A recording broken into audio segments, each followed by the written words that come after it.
Hello everyone. सो इस video में हम लोग देखेंगे ह्यूमन रिसोर्स मैनेजमेंट।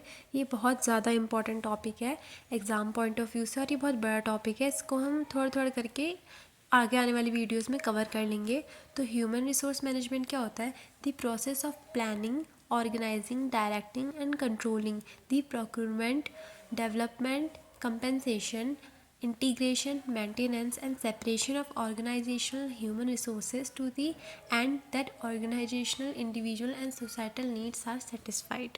अब इतनी बड़ी डेफिनेशन का मतलब सिर्फ यही था कि जो हमारे ह्यूमन डायमेंशन होते हैं हमारे किसी भी ऑर्गेनाइजेशन में, किसी भी कंपनी में, जो हमारी वर्कफोर्स होती है, जो हमारे मतलब लोग होते हैं जो काम करते हैं, एम्प्लॉयज़ होते हैं, उनको उनका मैनेजमेंट। अब उनके मैनेजमेंट में क्या क्या आ जाएगा? उनका रिक्रूटमेंट, उनका सिलेक्शन, उनका ट्रेनिंग एंड डेवलपमेंट, उनकी सैलरी, वेजेस, ये सब देना, मोटिवेट करना।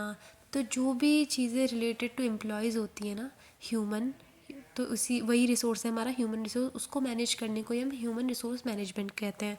अगर हम ये नहीं करेंगे तो क्या होगा? हमारी एम्प्लॉयज़ अच्छे से फंक्शन नहीं करेंगे और एट द एंड हमारी कंपनी पूरी डूब जाएगी।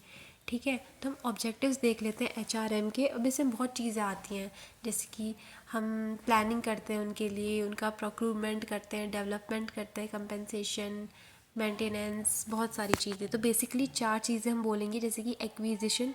एक्विजिशन मतलब उनको अपॉइंट करना, एम्प्लॉयज़ को सबसे पहले अपॉइंट करेंगे।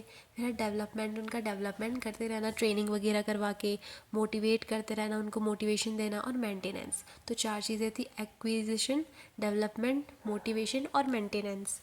उसके बाद आते हैं objectives of HRM।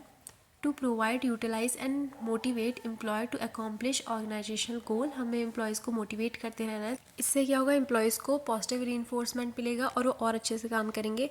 To secure integration of individual and groups in securing organisational effectiveness. अब ह्यूमन रिसोर्स मैनेजमेंट जब हम कर रहे हैं तो क्या होगा? इंडिविजुअल और जो ग्रुप्स हैं वो आपस में इंटरेक्ट करेंगे, इंटरेक्शन बढ़ेगा।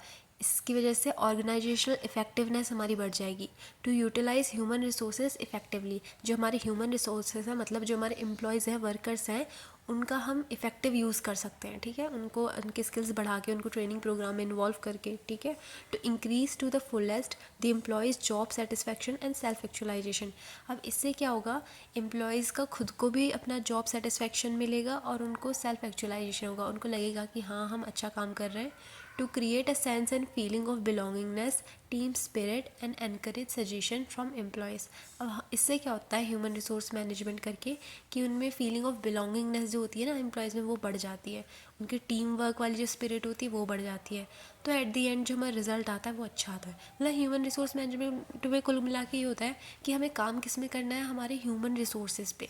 हमारे ह्यूमन रिसोर्सेज कौन है? किसी भी कंपनी में, किसी भी ऑर्गेनाइजेशन में, सेटअप में, जो हमारी वर्क फोर्स है, जो हमारे लोग हैं, एम्प्लॉयज़ हैं, हमें सारा काम उन पे करना है। अब चाहे उनमें सिलेक्ट करना है, उनका हमें ट्रेनिंग एंड डेवलपमेंट करना है, जो भी करना है हमें उनसे रिलेटेड सब कुछ।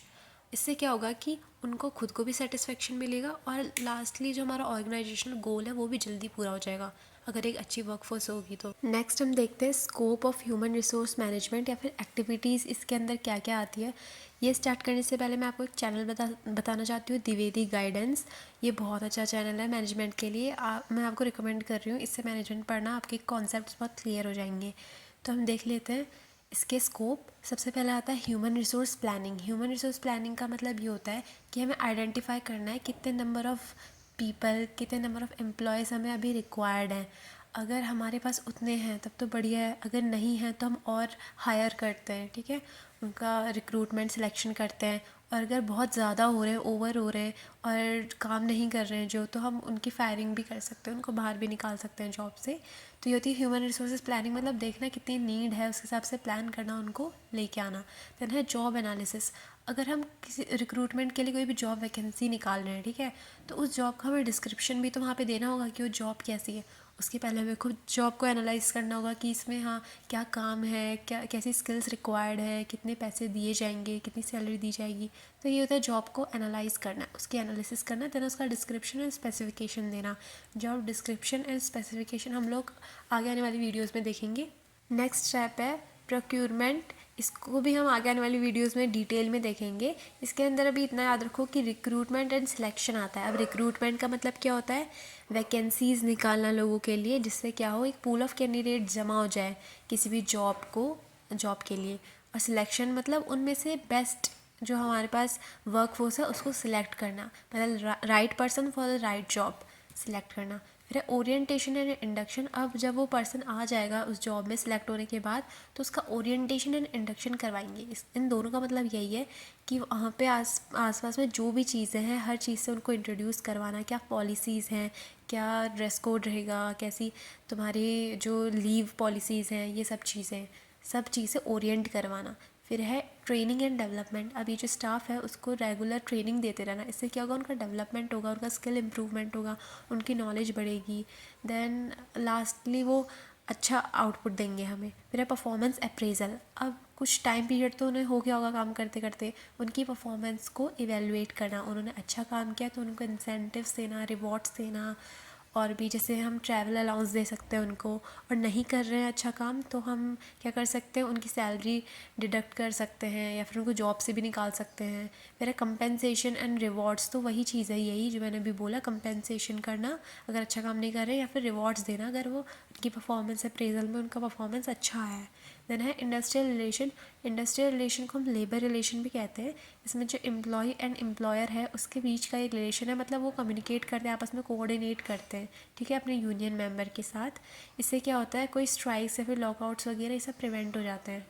तो ह्यूमन रिसोर्स मैनेजमेंट में हमने ये सारे जो स्कोप पढ़े हैं, अब एक एक को हम लोग डिटेल में पढ़ेंगे।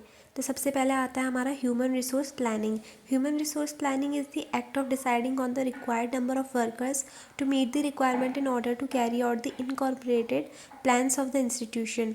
इसका मतलब ये है कि हमें कितने लोग चाहिए, कितने एम्प्लॉयज़ चाहिए, वो उसकी प्लानिंग करना। जैसे कि सपोज़ एक काम है, 5 किलो आपको आटा उठा के लेके आना है। अब इसके लिए हमको एक ही बंदा चाहिए, ठीक है, तो एक एम्प्लॉय चाहिए, तो इसी की प्लानिंग करना, यही होती है ह्यूमन रिसोर्स प्लानिंग। नेक्स्ट है objectives of HRP, assessing man power need for future and making plans for recruitment selection. हमें ये देखना होगा कि फ्यूचर में कितने मैन पावर की रिक्वायरमेंट है, उसके हिसाब से लोगों को रिक्रूट करना है, उनका सिलेक्शन करना।